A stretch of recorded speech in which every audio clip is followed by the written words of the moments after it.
तीन मछलियाँ। एक सरोवर में तीन दिव्य मछलियाँ रहती थी। वहाँ की तमाम मछलियाँ उन तीनों के प्रति ही श्रद्धा में बटी हुई थी।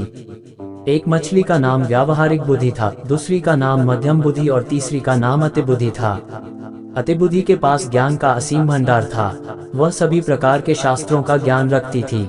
मध्यम बुद्धि को उतनी ही दूर तक सोचने की आदत थी जिससे उसका वास्ता पड़ता था।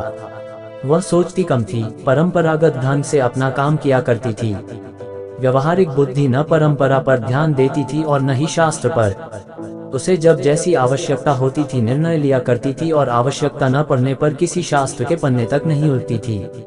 एक दिन कुछ मछुआरे सरोवर के तट पर आए और मछलियों की बहुतायत देखकर बातें करने लगे कि यहाँ काफी मछलियाँ हैं, सुबह आकर हम इसमें जाल डालेंगे। उनकी बातें मछलियों ने सुनी। व्यवहारिक बुद्धि ने कहा, हमें फौरन ये तालाब छोड़ देना चाहिए। पतले सोतों का मार्ग पकड़कर उधर जंगली घास से ढके हुए जंगली सरोवर में चले जाना चाहिए।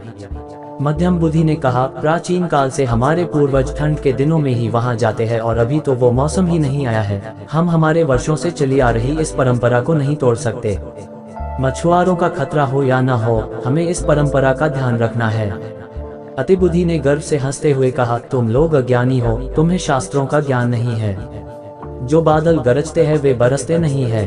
फिर हम लोग 1000 तरीकों से तैरना जानते हैं, पानी के तल में जाकर बैठने की सामर्थ्यता है, हमारे पूंछ में इतनी शक्ति है कि हम जालों को फाड़ सकती है।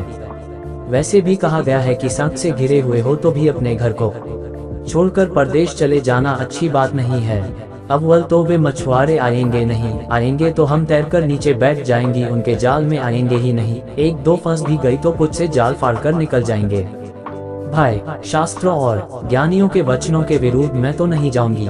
व्यवहारिक बुद्धि ने कहा, मैं शास्त्रों के बारे में नहीं जानती, मगर मेरी बुद्धि कहती है कि मनुष्य जैसे ताकतवर और भयानक शत्रु की आशंका सिर पर हो तो भागकर कहीं छुप जाओ।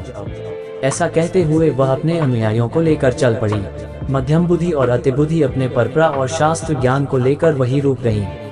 अगले दिन मछुआरों ने पूरी तैयारी के साथ आकर वहां जाल डाला और उन दोनों की एक न चली।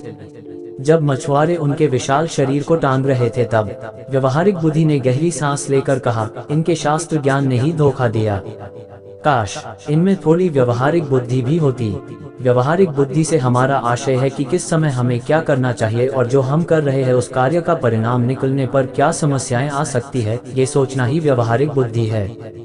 बोलचाल की भाषा में हम इसे कॉमन सेंस भी कहते हैं, और भले ही हम बड़े ज्ञानी ना हो, मोटी मोटी किताबें ना पढ़ी हो, लेकिन हम अपनी व्यवहारिक बुद्धि से किसी परिस्थिति का सामना आसानी से कर सकते हैं।